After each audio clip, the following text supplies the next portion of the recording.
Hey, I'm Ange. And I'm Beck. And we are the Gold Diggers, because we believe there's gold found in everyone. Everyone is unique, interesting and exciting with a great story to share. And we aim to find it. The question is, can we rise to the challenge and strike gold? Stay tuned to find out as we chat to today's mystery guest. Honey, you're my sugar. So this is how it works. One of us knows our mystery guest and the other doesn't. And today it's Beck's turn to discover the gold in our mystery guest, Kaitlyn Akers. Welcome, Kaitlyn. Thank you so much, Ange. Nice to meet you, Kaitlyn. Nice to meet you too, Beck. Although you like to be called Katie. Yes. So Kaitlyn's sort of very businessy. It's what I use at work and stuff like that. But for friends, it's always Katie. Yeah. So we'll go with Katie today then. Okay, beautiful. All friends here. We're all friends already. Absolutely. That's it. So just to give you a little bit of a heads up, Beck, Yes. Katie is married. She's got one daughter and one granddaughter. Oh, lovely. And that's all I'm going to let you know. And then I'm going to let you head out the room. Right. And we'll see you soon. I'll see you soon. Okay. Honey, you're my sugar. So now it's my turn to introduce you, Katie. And Beck won't hear any of this. So whatever she asks you is going to be completely unscripted and off the cuff. This is the first time we've actually met. Yes. And you were recommended for this podcast by one of our previous guests, Michelle. Mm-hmm. And I love the fact you came in here and thinking, I don't think I've got any gold. I don't think I've done anything notable. Well, from the list that you've given me, you are an incredible person. Like you've just finished up as an exec manager for the Queensland Fire and Emergency Services in the Marine Rescue. And you tell me you've also spent 2 years in operations for the Lifesaving sport of the SLSQ. Yep, that's right. So I was General Manager for Lifesaving, sport and membership, which meant whole of Queensland and all of our 34,000 volunteers. And it was a wonderful, wonderful experience.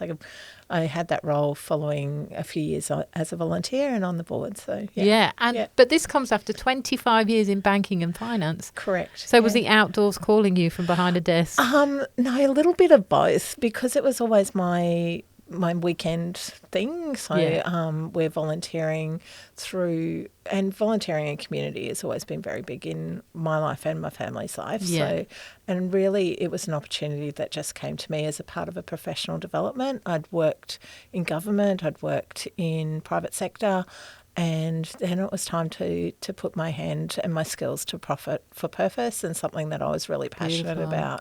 And that organisation is one that I'm still passionate about, because it combines so much for people. Yeah. It not only brings training and skills development and all those sorts of things, but it also brings health and just really creates great young Australians out beautiful. of it. So, yeah. And we'll get into outside. we'll get into that, Yeah. I'm sure.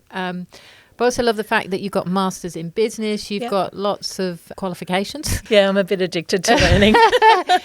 And even one from Harvard Business School, Correct. I believe. Yeah. Yeah. It's amazing, which isn't bad from a little girl from Gympie. Not too bad at all. And also you tell me that you didn't even complete school. You dropped out of school. Yep. Spent a lot of time at Woodford, I think, being raised by your grandparents Correct. as well. Yeah. So you describe yourself as raised in red dirt with a salty soul. Correct, yeah.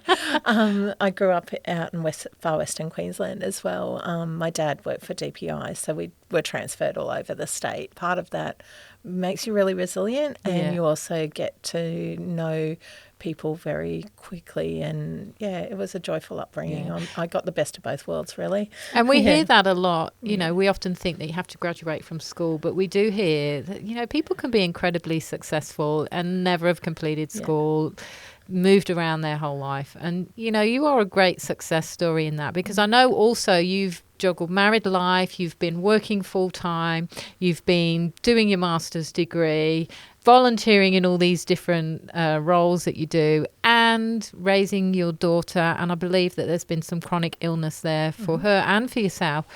To juggle all of those things and be successful on all of them is absolutely remarkable, really. And so It sounds like a lot when you say It is. I mean, but it is a lot. Yeah. No, it's just you get up and you do what you do. And I think we do that as women. I don't think I'm unique in that. I think that's something that when I look at my girlfriends and other women that I've grown up with, and no matter what part of life they're in, we juggle and we just make it. I don't think it's having it all though. I don't think that's real. But I do think that we put our energy into the things that need us at the time and make the best of what we've got in front of us. Yeah. Well, that really is your gold, is that you're resilient and you have this big capacity to take on big projects and big roles and it not intimidate you. And I think that's incredible, as well as living a family life and having to battle. I know, like, your daughter's been in and out of hospital. You've probably had to really divide your time between work and prioritise some things in your life and go through that process many times. And one of the quotes that you say is, surround yourself with doers, thinkers, believers and artists, and all the good things in life will fill your soul. 100%. When you say that I've taken on big projects, I've just opened the big projects for other people to take them on, and it's the people you surround yourself with that absolutely make life rich and real. So, 100% agree. Yeah. So we'll bring Beck back in and see what gold she brings out. Let's find out. Honey, you're my sugar. And she's back. Hello. Slide into my chair here. Sorry, we did leave you out there a little while. Yeah, I was getting some strange looks from people as they walked past, like they looked out of the room or something. You look lost. Should we give her directions? I was trying to look like I was doing something important on my phone, but not sure if it was convincing. So, Katie, I heard lots of laughing out there. Yeah. I think this is going to be a good podcast. Yeah. Lots of nervous laughter. I actually know nothing about you. So let's go back to, are you a Sunny Coast girl from birth? So I was born in Gympie. My dad worked for the DPI, so we transferred everywhere. But, my grandparents are local-ish, so Woodford, Reeseville up behind Mullaney and Belthorpe and Mount Mee, they had dairy farms. So my roots are all here, but I've lived all over Queensland. So I've also grew up in Western Queensland and I went to school at Toowoomba, and we transferred everywhere because that's what they used to do with government jobs when you were little. Right, so that's the Department of Primary Industries. Right. Yeah. Wow, so you've seen a lot of Queensland then. Yeah, a little bit. Yeah, mainly rural then. Yeah, mainly rural and bouncing backwards and forwards. I spent some time living with Grandma over at Woodford as well. Yeah, right. Yeah. And do you have siblings? I do. I've got one sister. She's the smart. I always say I'm the one with personality and she's the smart one. So she's a neuropsychologist and she works in California, and she works with dementia and cognitive disorders and things like that. So she started off as a nurse and then she went off and did her doctorate, and that's what she's been. I think she's been over there nearly 20 years now, so it's a long time. So she's smart. Yeah, she's super smart. But no personality apparently. Yeah, no. Yeah, she's spent way too much time in books. Yeah. Well, someone's got to be the fun one, right? Yeah, right. And were you the fun one growing up as well? I don't know. I think I was always a really energetic child, I think is the way that I would have been described, ADHD type, bouncing around. We were always outside. We were always doing stuff. So playing with horses, playing with cattle, just playing sport, doing stuff, being busy, fencing. It seems like a real Aussie upbringing, that. Yeah, it was. It was a really, there's not a lot of sitting time, but when you did sit, you sort of read and played anyway. So and drew and those sorts of things. So, my sister is very active as well. So I wouldn't say she's not active. It's just I was super active. Yeah, right. Rather than overactive. You were active enough for both of you. 100%. Yeah, I think I was a lot. Yeah. Yeah, and I think sometimes when you are a lot, and this is a bit of a theme in my family, that back then you were to be seen and not heard, Yeah. and be very polite and follow the line. And when you're a lot, you learn very quickly how to people please sometimes, but that's something that I've learnt to let go of as I've gotten older as well. It's an interesting thing, particularly for young kids who are a lot.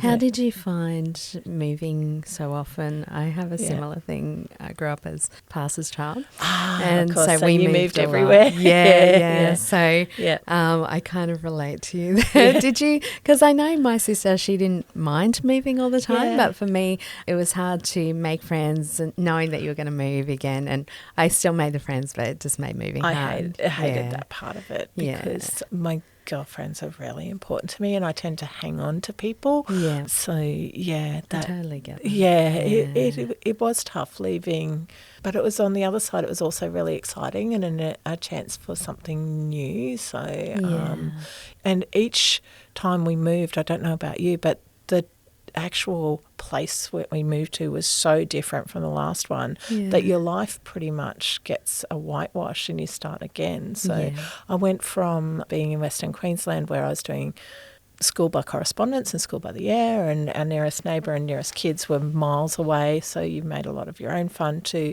then a little school where it felt enormous to me, but there was 30 other kids in my class, and it was that's very different. And then you're doing pony club on weekends, and there's facilities and things around you. You're not waiting for the mail or the shopping to arrive once a fortnight. You actually have a corner shop that you can. I used to ride my horse to the corner shop to get the 20 cent, but that adjustment. And then when I went to Toowoomba, I was in a boarding school up there. So again, very different. And then went to city and lived in various cities and around the place, and they're again very different. But it's funny, the Sunshine Coast has always been home and soul place. So you come home for Christmas to my grandma's and you'd see the Glasshouse Mountains, and you just knew that it was your anchor. You take that deep breath. And I think even for us as we're transient, we always look for that place that,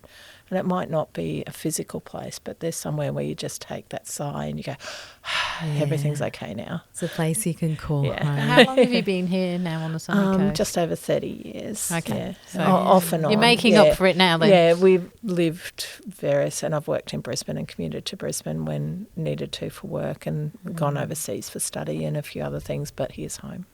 So when did you move back to the Sunny Coast after all the moving around? Oh, goodness. With my husband. So we moved back in 92, just before my daughter was born, so when we were settled. She was born in Nambour, and we've always lived north of the river. For those of you south of the river. So Majimba, Coolum, Mount Coolum, sort of that area. Right. And when you had your daughter, were you employed at that point, or what kind of? You're good at getting stuff out of her. She just That's smiles what she does. and she's quiet and she looks at you and then it comes. So yes, I've been working in banking and finance. It was just a great stable career. And one that I chose out of uni into business. So what did you study in uni? I first started with environmental science and thought that'd be super fun. And there was way too much chemistry and it was very boring. So this is back when environmental science was a new degree. So you wanted to be outside hands-on? Yeah, I was. I don't know what I thought, but I didn't think that I was being sitting in a lab anyway. Well, environmental science, but soil testing sounds like you're going to be outside, doesn't it? So I you switched might be onto something there, Beck. Keep that thought for later. So we switched over to business. And that's how I ended up in banking and finance. Yeah, it was really cool. I kind of get the feeling you're not working in the banking. No, I'm not working in the banking industry anymore. So what was your next? She did a bit of a 360. Yeah, I had an amazing mentor, Sharon, who when I'd worked my way up in banking, and I was in treasury and commercial and transactional finance. And Sharon says, and I said to her, look, I want to take the next step. I want to get into executive work, which is GM level. You know, I've got profit and balance sheet experience. I've got people leading experience. You know, what's stopping me? What's the glass ceiling here? And I was young. I was 30 and had full of energy, and still fit into a size 10 skirt and all of those things. That doesn't happen anymore. And she said to me, look, the best thing that you can get is get diversity. And at the moment, you're all banking. And what they're looking for is not that. And you've got to grow up a little bit, little girl, and have some failures. And you've been very successul. And when you hear the word, you've got to have some failures. I know. You just it's like, just no, but I'm successful. And no, but it was actually some of the best advice I ever had. You need to be stretched and challenged and see who you really are underneath that. I actively took a step out, and it was a massive risk to leave that comfort zone and that salary, which in banking are very good salaries. And in hindsight, I kind of look at it and go, did I do the right thing? Because had I stayed, yes, I probably would have ended up in regional management or something like that.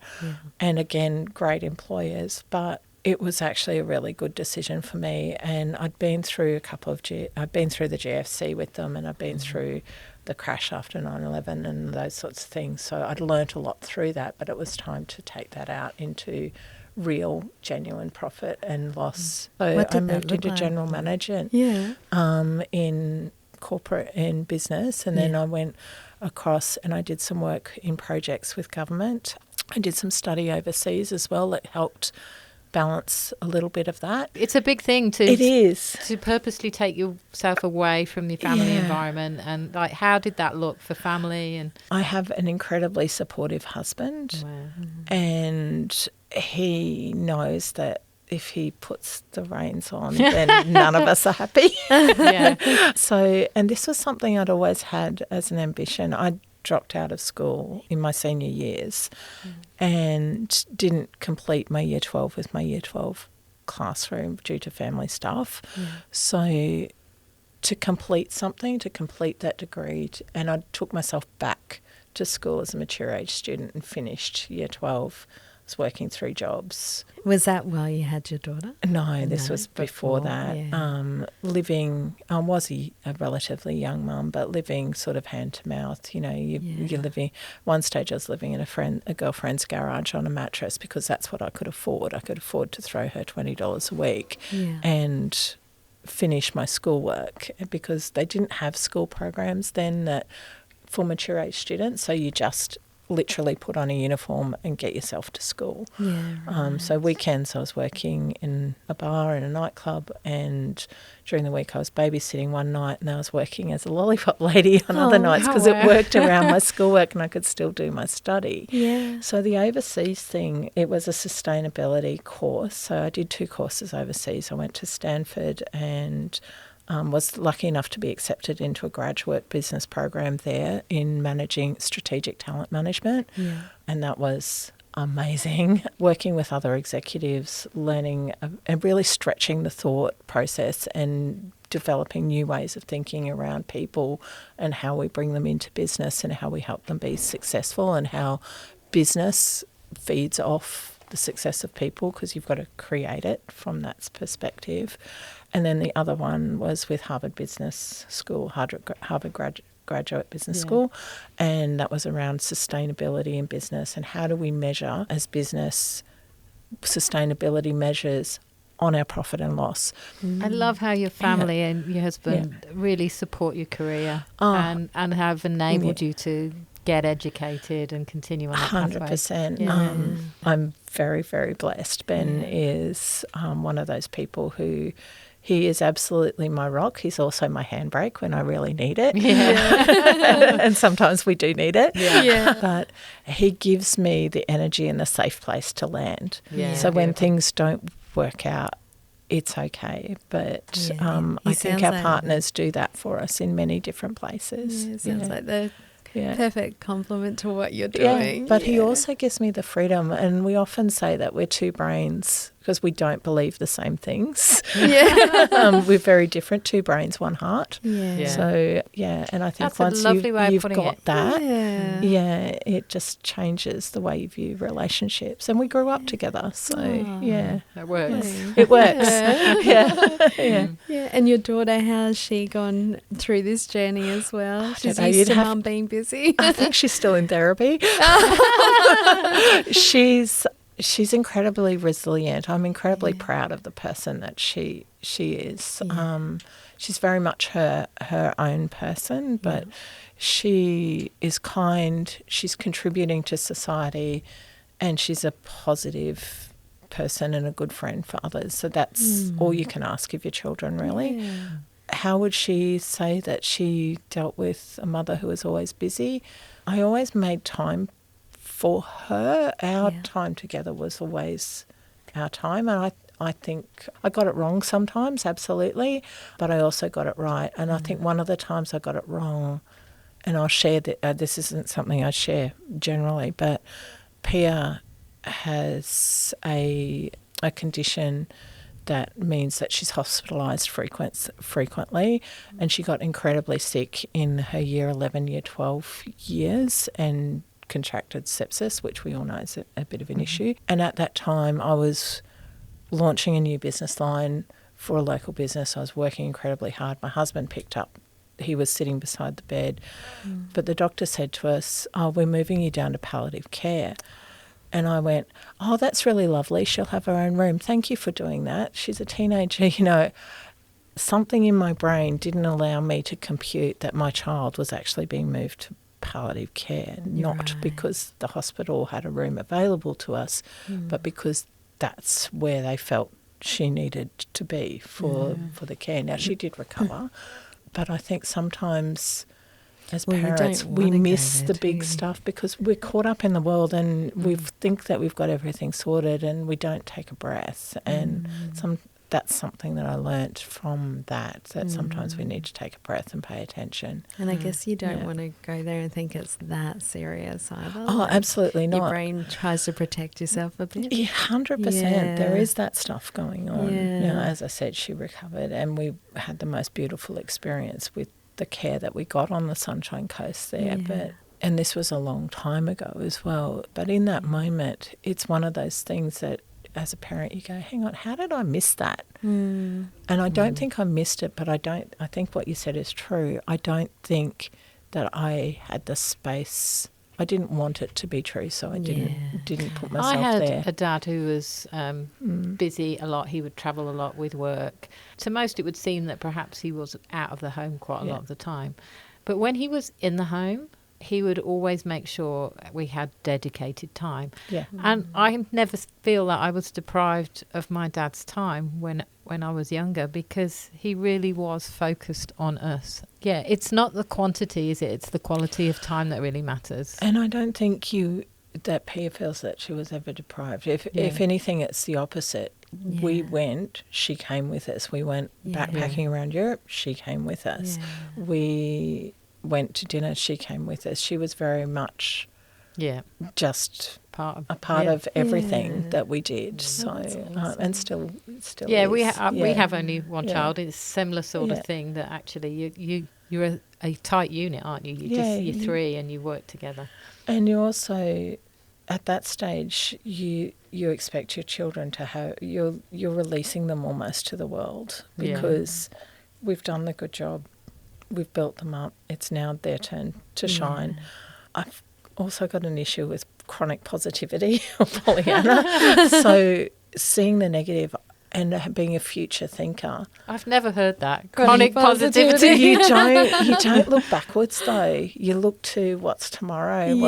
How can we make this better? How can we? And that's a good way to be. It's a good way to be. Yeah. But does it mean you take on too much? No, it does mean you take on too much sometimes, but it also doesn't. It means that you have to be more risk aware. Yeah. So you have to balance it with risk assessment on the way through, and and time, and make specific time for reflection.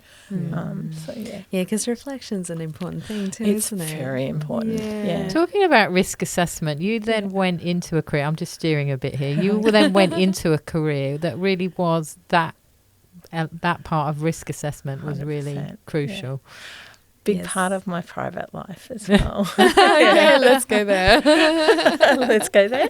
Yeah. Right. Yes. So I've been volunteering for community essentially my whole life, but when we joined Lifesaving, again, I did my bronze at school and then came back to the organisation when Pia joined Nippers. Oh, yeah. So volunteered with them for a while, but I was lucky enough I was on the first female on the board, elected female on the board for about 8 years, and then stepped away from that role, and I was lucky enough to come back to the organisation in a paid role as their general manager for all the operational part of the business. So in a period where it was time for growth and time for investment, so just pre-COVID, we were taking the organisation to a new level. I had Lifesaving, sport, operations, regional operations and membership, and just over 34,000 volunteers, plus another bunch of employed staff, but our volunteers are part of our service delivery in that space, and it was one of the best roles I've ever had. Yeah, all across Queensland. Amazing. So lots of opportunity from that organisation as well. Yeah. That's amazing. Yeah. And how did you survive that through COVID? Because I'm sure probably there weren't many lifesavers on duty. It was quite difficult because we're an emergency service. We sat on the State Disaster Management Board, so that was my role, to sit and give advice around that, and then, of course, have the advice of my team. Because exercise on the beach was always open through COVID, we still needed to provide a service. So we had to provide a service and find a path forward to keeping our people safe as well, and taking advice. So first thing we did was we got on the phone to what was happening overseas, what was their experience. I had a great conversation with my counterpart in southern England who had learnt through this conversation. He'd separated his workforce out so that he could keep them sustainable, and then he found out that they had a party together and everyone got COVID, and he had no because of the weekend. So we learnt through that we needed to be really mindful when we were rostering of people's social connections well as their work connections. Sounds very similar to what the British Prime Minister did, to be honest. So they had a COVID it was a really interesting time, but broader than that, it wasn't just about lifesaving on the beach. It was the first time we put the flags down,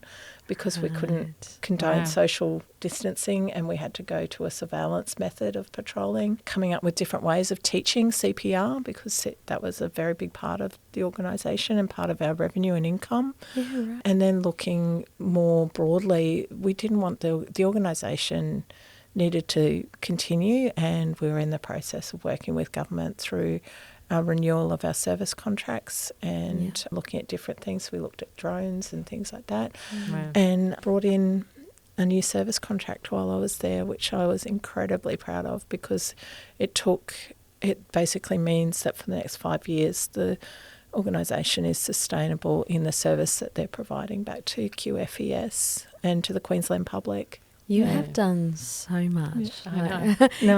Is this what you're still doing, or is there more? No. She even went on to do something else. I went on to do something else. So I finished my contract with Lifesaving in September, and all the time I've got my own business that runs underneath this, PCOC, and that looks after organisations for quality assurance and operational and strategic practical advice, working with their leaders, stand for? People, culture, operations and communications. Thinking about a rebrand on that at the moment. I'm not quite sure where it's going to go next year, but I started that in 2016, so that's been working all the way through there. Following surf, I was approached to work with QFES. While I was on SURF, we did a review, what was called the Blue Water Review. I was on the committee panel for that, providing advice around Coast Guard and VMR's next direction, because they had come to the government and said, look, this isn't sustainable, we need to do something different. So there was a review into those service provision, and basically it recommended to government that a new service be set up, not too dissimilar to SES, as a government service funded by government. So we were on the project team that was establishing that, writing. So that meant basically such a privilege, because you never get to build an emergency service from nothing. And we literally had here's build this emergency service, and then Coast Guard and Marine Rescue. Yeah. So everything. So that's the Coast Guard service. So that's Coast Guard and VMR will be invited to join that new Marine Rescue Queensland when it launches next year in June. Yeah. That will now come under Queensland Police. So my contract with them has just finished, but wonderful team of projects. So we did everything from looking at systems, got to purchase some pretty big boats for Queensland Public, which was great. That would have been fun. It was super fun. Also got to, and this was the best part of it, go and visit every Coast Guard and VMR in Queensland and talk to the volunteers who do that amazing job about what they were looking for from the new service. So, it was really cool. They do an incredible job. Lifesavers, and any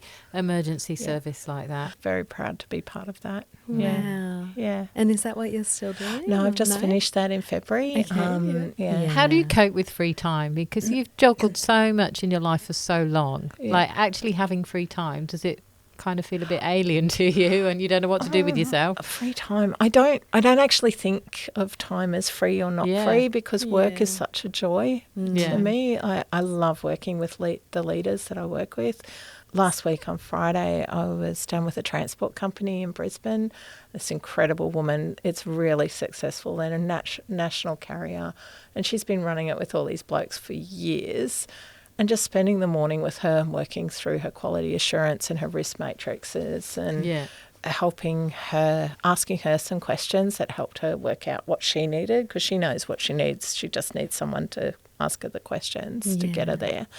And then documenting that. That's fun. And then my free time is on the beach, patrolling, lifesaving, hanging out with my friends, eating good food, travelling. So you actually do the lifesaving yourself as well, do you? Yeah, I still, So you're a good swimmer, obviously. I like to swim. Yeah, I'm better on boats. You love the outdoors. Which is weird, because 25 years in banking. Yeah. The whole time I was in lifesaving as well on weekends. So I was pretty... I hate talking about myself, but I'm going to say this because this is the time you do it. I was really honoured to be Queensland Lifesaver of the Year back in 2010, and that got me the opportunity to sit down with the Queen and Prince Philip and have lunch. So that's pretty special. It's pretty amazing. So does someone have to nominate you for that? Yeah. Okay. So you nominate from the ground up. And what's the criteria for that then? So it's contribution both on community and on the beach, and that thing about having way too much energy and throwing my whole self into it. And was that when she came out? That was when she came out. Lime green dress. Beautiful. Yes. I remember seeing that boat come in the South Bank. And we had lunch at the Stoke House at South Bank. Ah, did you? Yeah, nice. Yeah, with lots of other volunteers and readers. So you had lunch with the Queen. Queensland people. I think I saw the tip of her hat from where I was standing. It was, but those sorts of opportunities come from putting yourself out there and just going, I'll have a go at that. And I've never really thought about whether I should or shouldn't. That's never been a question, that future thinking thing. It's just like, let's give it a crack. I have to say I'm nervous of Australian Ocean because I know it can be quite brutal, and we hear it quite regularly every year. Somebody, and multiple people have been lost to our oceans through rips or currents and that. And I think there is great education here for if you've grown up in Australia to be able to read the tides, read the water and know where it's safe. I think it's for people that have come from overseas where it probably is the greatest risk. I know a lot of tourists can sometimes fall prey to the oceans here. Yeah. Would you say that's right, or does there need to be more education for young people? I think we all need to teach our children to swim. Absolutely because agree. it's not just the ocean. And as far as overseas, having known this, I'm not a spokesperson for the organisation anymore, other than as a volunteer lifesaving saver, but having seen the statistics, our overseas visitors are only part of the story. A large part of the story is actually young Australian males between the ages of 17 and 25 with alcohol on board. Wow. And in the afternoon or very early in the morning, our older Australians who are fit, local, know the ocean, do it every day, but they have a medical event that they're not aware of that they have. Yeah. You've got there's all lots of risk factors that contribute to something like that. Yeah. But teaching our children to swim is one of the greatest gifts that we can give them, because it not only takes them here in Australia, it takes them wherever they are in the world. Yeah. I used to teach swimming years ago. We used to have the babies in the pool, and even just so much good. it was great. And even just teaching them, like they could be as young as 3 months old, and we'd teach them how to go under the water and up, take a breath. Yeah. But just that initial reaction to flip over onto their back if they fall into water, to float up and flip onto their back is a major life-saving skill crucial that a baby can have. Yeah, crucial seconds. Yeah, and it is vital that all parents get their children taught how to swim in Australia, isn't it? And I don't think we've had, I'm going to get a bit political now, but we haven't invested in our schools and our school swimming programs to the level that is required to support this. When we hear about things like schools are teaching swimming in theory in a classroom, that just makes no sense to me. We live in an outside environment. Let's teach even people. dams on properties and things, major hazards. Yeah. Even if you're not near the beach, you still need to know how to swim, don't you? Yeah. So there's a whole lot in Katie's so story. much, Katie. Oh my It's been on quite a pathway. Yeah. You think you've got some gold now? Oh yeah, definitely. I can see that you were born with bundles of energy, Katie. I reckon you just burst into the world and went, what am I going to do? I'm here, I've arrived. Watch out, world. I love it. I love your passion, your energy, your just go-getter attitude, and you've got great determination as well. So everything is an opportunity, and I can just see you've gone from one thing to another thing, but that overlaps with a few things at the same time all the way through your life, which is amazing. But I feel like the heart of who you are is that heart of serving others, and which comes from a love for people, doesn't it? You nailed it. Yeah. So you have spent your life loving on people through serving them, and that's really beautiful, and you've put so much energy into that. It's amazing the things that you have accomplished in the name of serving others. So well done to you, Katie. So thank you so much for being with us pleasure. today, Katie, and sharing your story. It was fascinating, just all the twists and turns. An amazing Thank you person. so much. Thank you. Yeah. I love what you girls are doing with other women as well, and other people in our community. The stories that you're sharing are really amazing. So thank you for the opportunity. Appreciate it very much. We're always amazed. Always amazed. You know when you meet someone and you hear someone's story and you think, they haven't been alive long enough to have accomplished everything that they've done. What a bundle of energy. I know. Amazing. Like 25 years in banking and then go on to do all this other stuff. And I'm thinking, you don't look that old. And then we backtrack, and while she was doing that, she was also doing the life-saving. And it's like, wow, it's And amazing. running her own business. Yes. And raising her daughter, who has a chronic illness. And she said to me previously that, you know, there were periods of time where she had to be in hospital. Yeah. So you imagine juggling all of those things. I know. And my brain was trying to visualize a timeline of it all, and it kept adding layers to it. But what an amazing person. Yeah. And just driven with this love of people and love of service to her community. It's just very inspiring. It just seems like her capacity grows, and then you're probably at max And then that begins to feel comfortable, and then she'll stretch again and take something else on. But she just has this incredible capacity to take on, like when I was speaking to her before, she says, it's not really any big deal. It's just, I don't think it's anything in particular, anything special. But to me, that is a huge amount that she's carrying, and she seems to do it with so much ease. Isn't there like a saying that says, give a job to a busy person because I'll get it done? Yeah. She's kind of that, isn't she? She's definitely a high achiever, and she probably does tick things off very quickly. Yeah, I think she must be very efficient to be able to do what she does so effectively. So, yeah. And I do love her heart for community, as you pulled that out so beautifully, that, people in a professional world, we can often focus on their accomplishments and achievements professionally and their success, but really her whole focus, even though she's so successful in all of those things and got Harvard qualifications and all sorts of things, really her focus is people and community, and that is, I just love that. And we're hearing it so much more and more that actually people are beginning to find fulfillment more in those parts of their lives. That's right. We all need community, and I think as long as Katie breathes, she'll be continually pouring herself out to things like that. So I'm going to be looking out for her now on the beaches. Yes. We'll say hi to her on the beach without distracting her from her job. We had a real life Baywatch. Yes, there we go. Amazing. So that's it for today's podcast. You'll find us on all the major podcast platforms. The podcasts come out every Wednesday. We'd love to hear from you on our socials, the Gold Diggers Podcast. Tell us about your story so we can find the gold in you. Easy as pie, lemon, apple or cherry. Loving you is so very sweet, sweet, sweet. How can it be such a piece of cake? And your smile is the icing. Loving you is a party. Honey, you're my sugar.